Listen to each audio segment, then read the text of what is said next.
Tyler, how's the weather down there? It's going like a rainy day, then a nice day, then a rainy day, then a nice day. It's doing that kind of thing. Yeah, we've been watching the video on Bangkok. Haven't spent a good amount of time in Bangkok looking at some of the flooding there. But isn't that kind of normal for Bangkok, or is that unusual? No, that's normal. Yeah, I thought so. So, the BBC G7 meets as Ukraine hit by fresh Russian strikes. Hong Kong declines to act on Russian super yacht. Sacred Peak off limits for now. Okay. Um, is that the boat that I think it is in Hong Kong? Oh, no, it's not. That's a hell of a mega If super yacht. if it's named Unsinkable 2, it might be that one. It has a massive helipad on it, though. Most of them do. 520. I've been mapping. I was part of the OSINT project that actually mapped these boats once for the while half a year ago or so. And yeah, they are massive. All of them. They are in the size of cruise ships.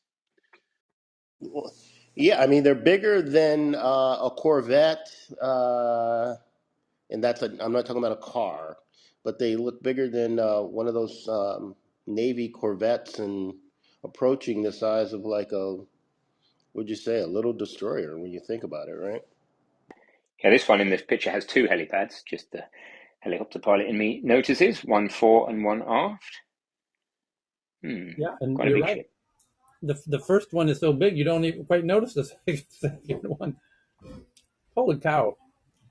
Well, you Sorry, have to Robert, go create ahead. redundancies. Sorry, or redundancies just in case you have to get away, right? Yeah, my boat's so big I lost the second helipad. Like, anyone seen a helipad? Anyone seen a missing helipad around this boat? That's a that's a little that's a little hotel on water is what that is. Yeah, some of them have up to 70 personnel. I mean, look at the tower. I'm looking at it right now. Look at the tower with all those round things on top. Now you got money when you got all that high tech stuff at the very top of your amazing ship. Man, And the thing is that these guys make so much money they can buy one of these each week. where is? It must be the name of the ship, and there must somewhere be a photo gallery of the inside of the ship. Okay, I love the irony that many of these things have indoor swimming pools in them, though. Yeah. Okay, so the top tech story today is from the Washington Post. It says, you all remember Kanye's anti-Semitic post where he's going to go DEFCON 3 on the Jews. And the Washington Post headline says, under Texas's new social media law, Kanye West's anti-Semitic posts on Twitter and Instagram would likely stay up, signaling a difficult future for social media. Taking down the rapper's bigoted posts was an easy call for Twitter and Instagram. That could change if Elon Musk and some GOP leaders have their way. That's the headline. Next is from CNBC. Google partners with Coinbase to let some customers pay for cloud services in crypto starting next year. Coinbase will move some data from AWS to Google Cloud. Probably not a coincidence.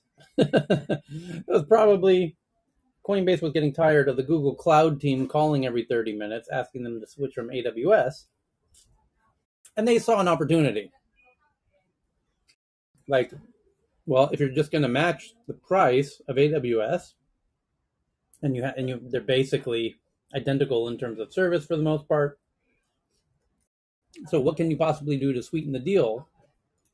And somebody in the business development department cooked up this fun little scheme to let people pay from their Coinbase accounts. And Google said, all right, we'll do it. Very clever. Kudos to all involved.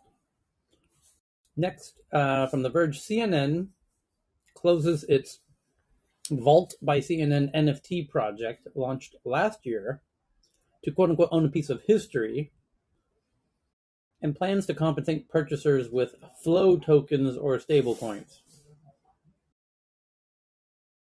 Billionaire tech investor Yuri Milner renounced his Russian citizenship in August.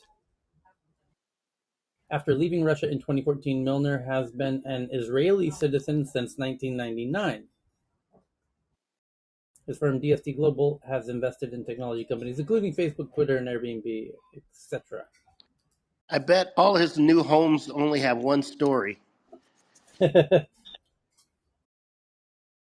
He took to Twitter to say, "My family and I left Russia for good in 2014 after the Russian annexation of Crimea, and this summer we officially completed the process of renouncing our Russian citizenship."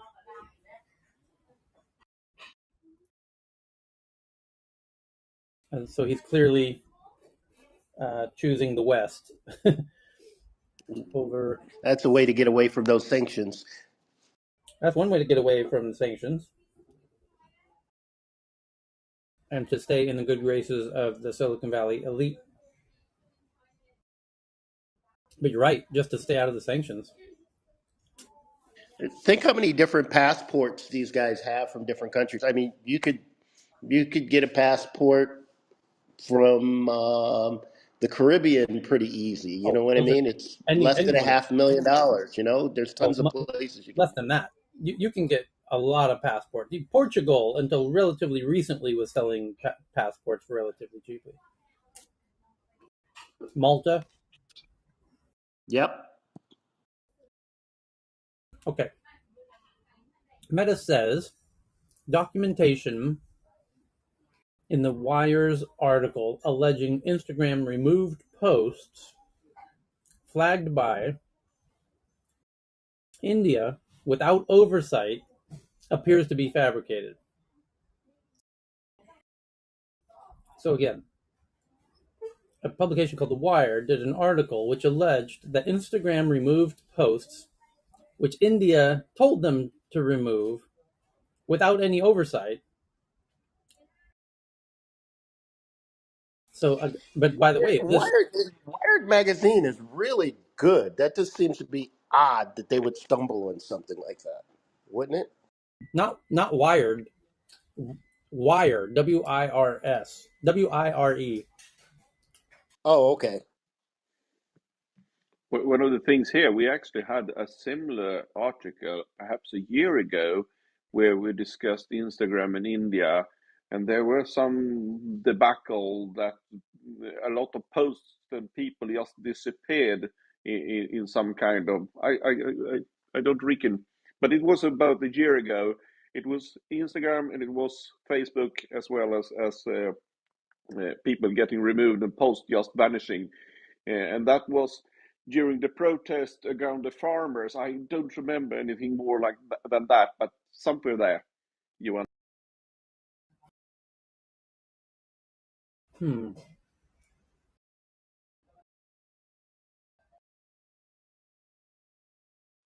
There was a lot of riots and demonstrations among farmers a year ago in India, and Instagram was one of the platforms that India targeted that you must remove crap so they don't rally and start up other things.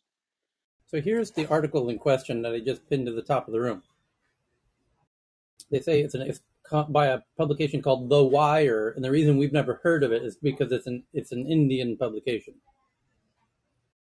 And they say they have an exclusive.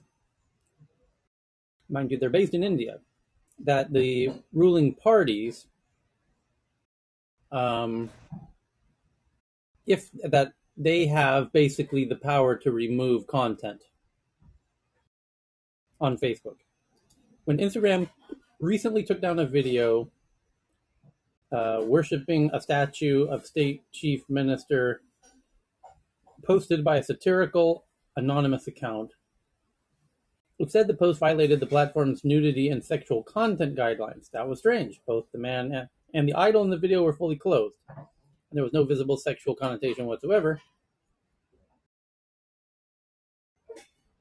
Days after reporting on this confusing takedown, The Wire has learned from well-placed sources at Meta that it was not, in fact, due to an algorithmic glitch. The post was taken down, and that, too, just minutes after it was posted, only because it was reported by Instagram user Amit Malviya. That's the handle belonging to Amit Malviya, president of the BJP party infamous IT cell. The internal Instagram report, which The Wire has accessed, makes clear that the reported post was taken down immediately without any of the company's moderators looking at it, based simply on the identity of the reporter, Malviya, meaning the person who flagged it. In fact, any post that Malviya reports is treated the same way, an immediate removal from the platform, no questions asked.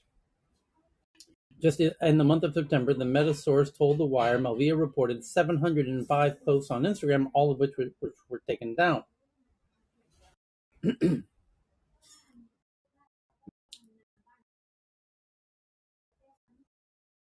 Interesting.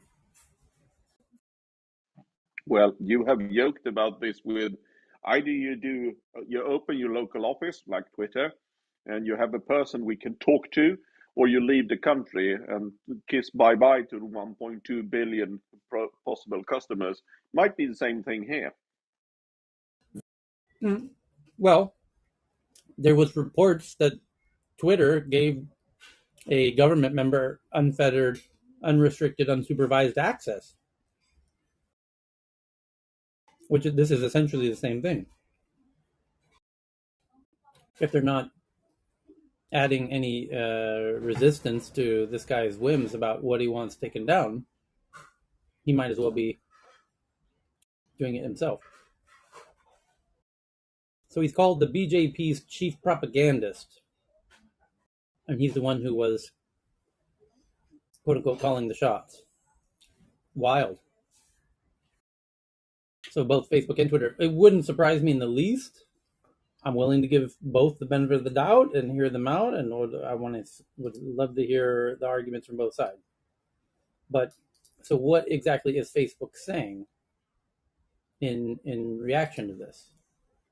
Meta says documentation. So Andy Stone, who used to work at, he's a tech journalist for a very long time. He's worked at a lot of places, and now he used to be a journalist. I recall when he was at New York Times as a tech journalist. Now he's doing communications at Meta. And he tweets to say, where to even begin with this story? The posts in question were surfaced for review by automated systems, not humans. And the underlying documentation appears to be fabricated.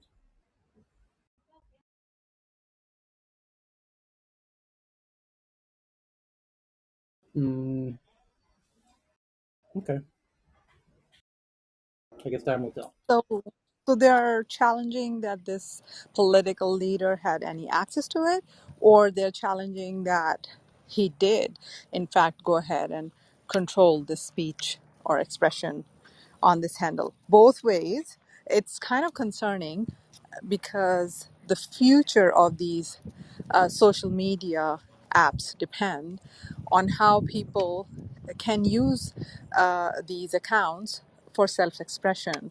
And in any country, if they are controlling these accounts based on political bills or politicians kind of having access to these people's account is very concerning.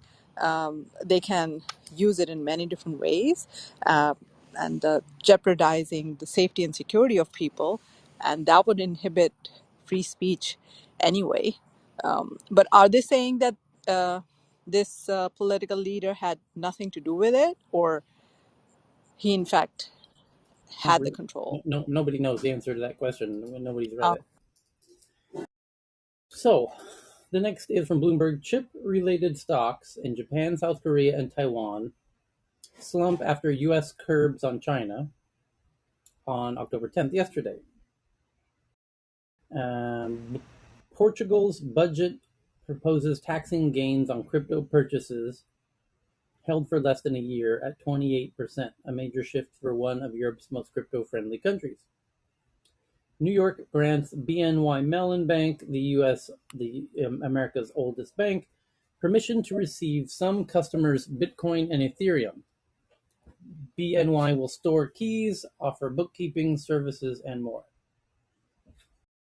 In a court hearing over Crypto.com erroneously sending an Australian woman $10 million, an executive says a worker in Bulgaria entered the wrong data on Excel. Bank error in your favor. Collect $200. Google updates its Workplace Enterprise Suite, adding integrations with Atlassian, Figma, and other services. That's cool.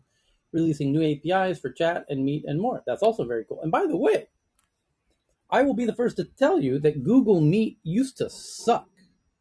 And I'm here to tell you Google Meet is fantastic now.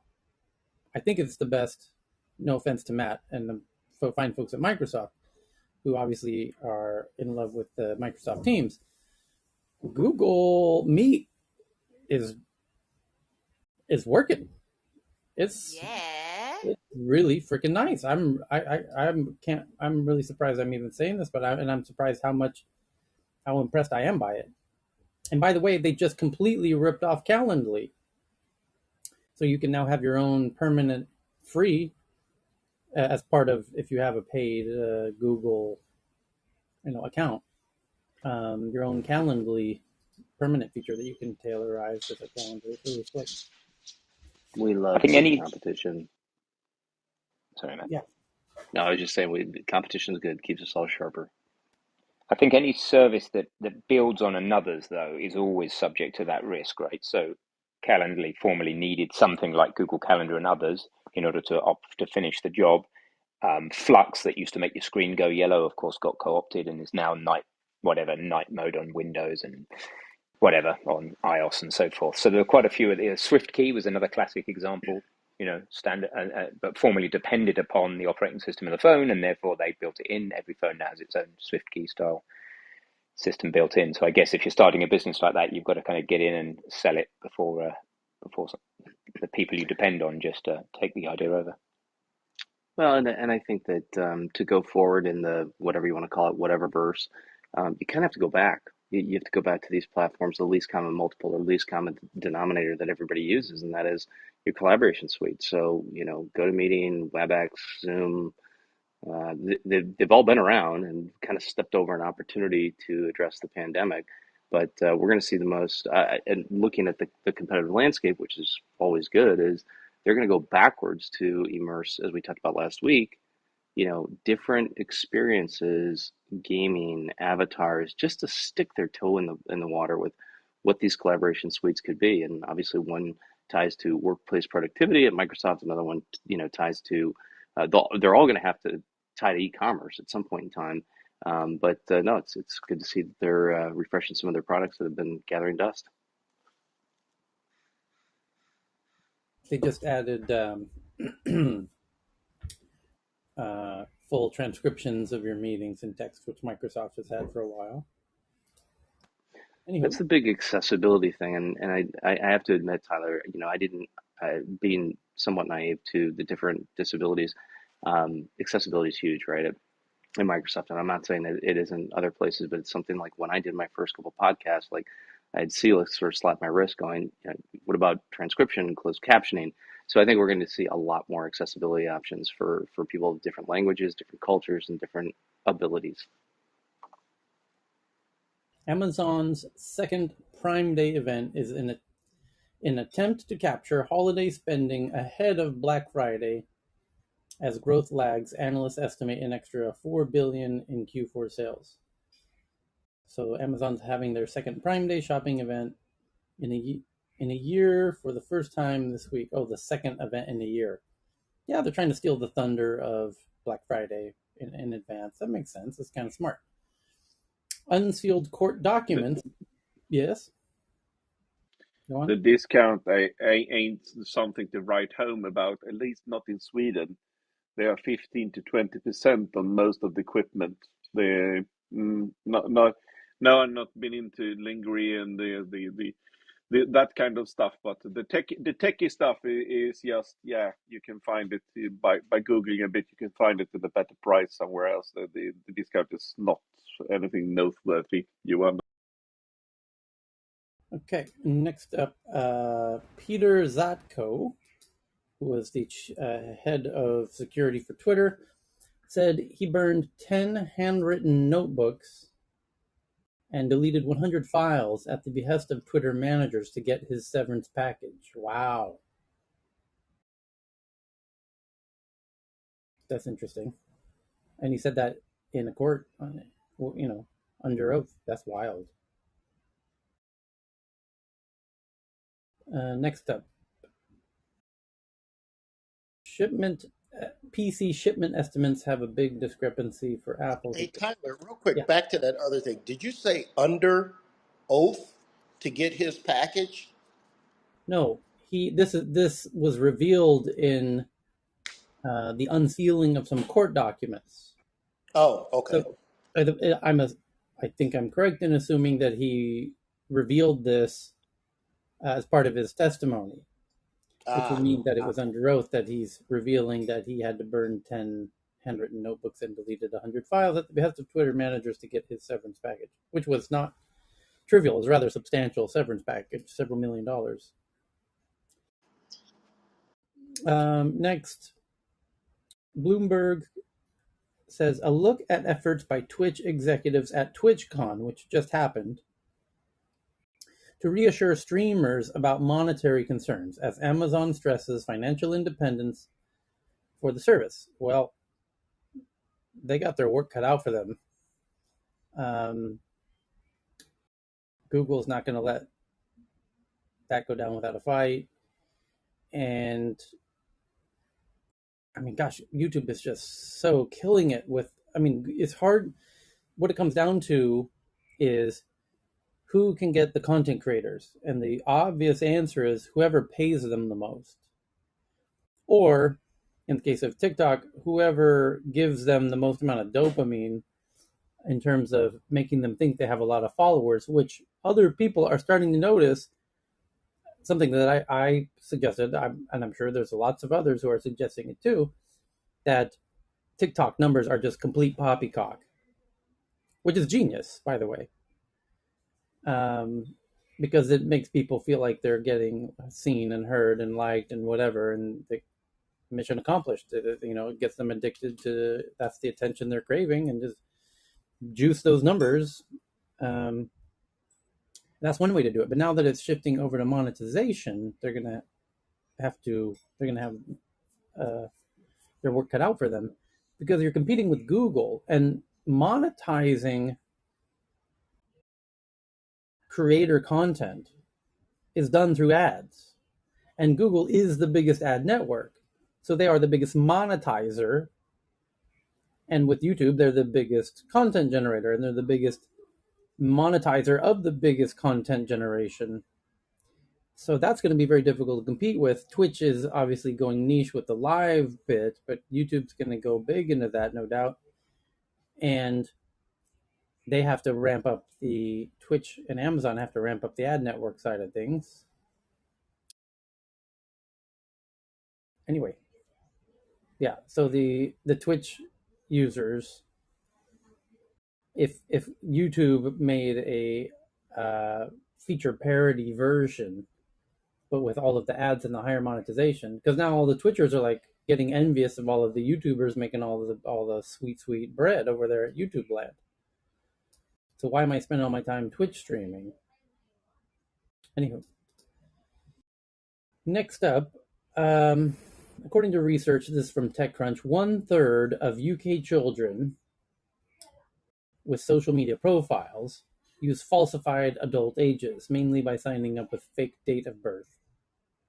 1/3. Okay. Engadget reporting that Google announces Chromebooks for gaming, a $650 16-inch Acer Chromebook, a $600 16-inch Lenovo IdeaPad. That sounds like a pretty damn good deal, actually. And a $400 Asus Chromebook. On the security side of things, a company called Fortinet confirms a critical remote authentication bypass vulnerability, which is being exploited and a patch is available. Okay, great. NVIDIA, somebody's reviewing the latest NVIDIA graphics card. Who cares? Google plans to support the Pixel Watch with at least 3 years of Wear OS updates, including security updates. Okay, well, that's kind of a bare minimum, I would expect. According to The Verge, there's some data analysis. Users of Twitter's Birdwatch fact-checking tool have focused on posts about COVID-19, false earthquake predictions, and election misinformation. Economic Times says they have sources that Apple plans to add 5G support to the iPhone 12, 13, and 14 models in India by December through an iOS update, and will meet executives from Airtel this week. And Bloomberg's reporting someone named Thoma Bravo, I don't know who that is, plans to acquire a company called ForgeRock, which makes identity verification software, for $2.3 billion in cash. And here comes... Tomo Bravo's a huge private equity tech company. So as a lot of these companies are trying to get out of the public markets and VC expectations, they're moving into private equity at an alarming pace. You probably know that, the macro trend, but that's Tomo Bravo. Okay. New York Times, the Labor Department releases a non-binding proposal to classify U.S. gig workers as employees and not independent contractors. And that's a sign to all of the gig economy employers or platforms to up their lobbying efforts, because that's going to be brutal on them. A company called Insight, which uses AI to help companies price, distribute, and promote packaged goods, raises $19 million.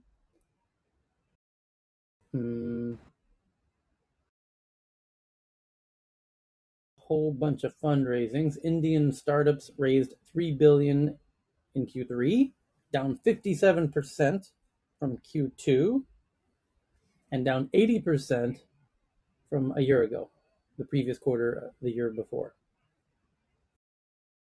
when things were booming and I was buying plane tickets and booking hotels to fly over to Bangalore. And boy, have things changed. Although the next one from the Economic Times, according to Bain, India's e-commerce user base is expected to grow 25 to 30% annually for the next 5 years, passing the US in 2 years. And that's the kind of data that got the investors excited. A few more of the big boring ones today. The European Parliament Economic Committee approves the Markets in Crypto Assets Bill, which limits stablecoin token issuance and regulates mining.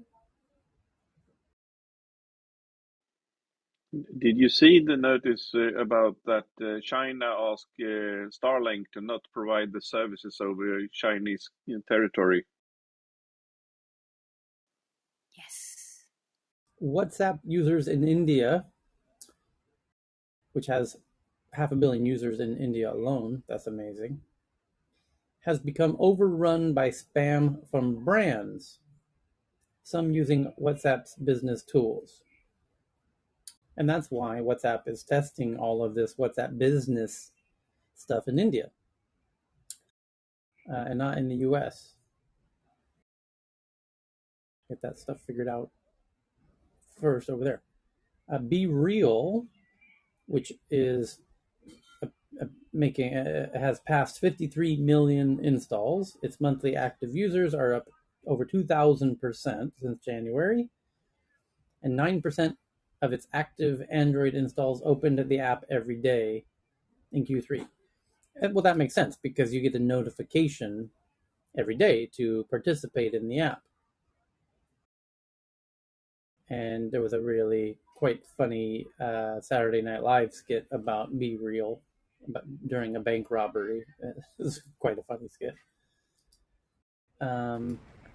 YouTube announces handles letting creators identify their channel using @username format across channel pages, video descriptions, comments, and shorts. That's cool.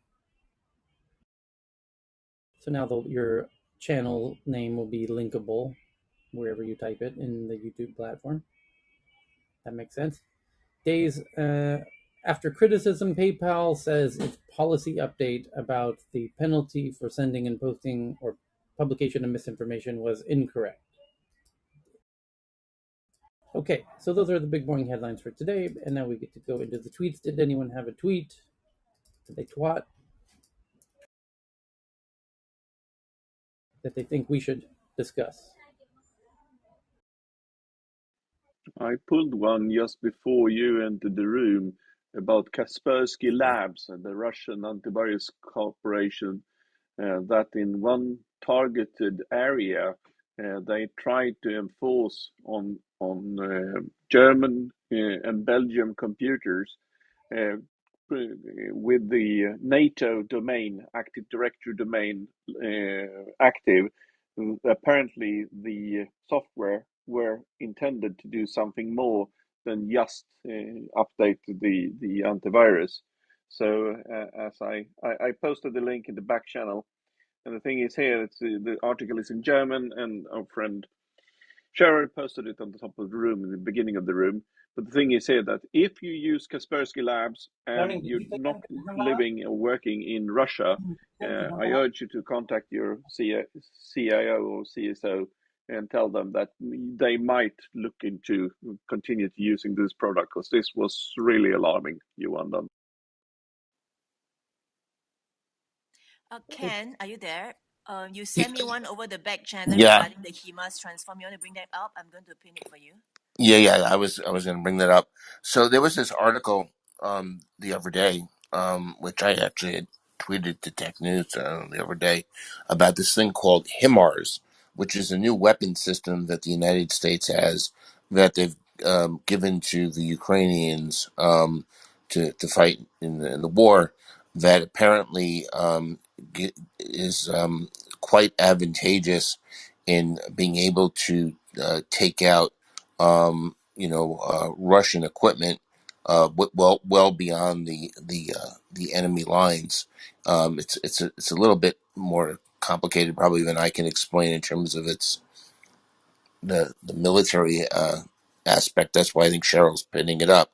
But I thought, given the fact it is a technology and that we talk about Ukraine all the time, I thought this was pretty interesting because apparently this is something that only the United States has. So, and it's made apparently a very big difference in the war there. So I thought that was interesting. Absolutely. HIMARS is available in several places more than the US. It's a NATO system. Actually, Sweden has a couple of these systems in the north right now for trials. Norway have had them for years. But HIMARS is a very, very high precision uh, semi ballistic missile. It is quite fast, and there is no countermeasures for it more than meeting it with bullets and other fragmentation grenades.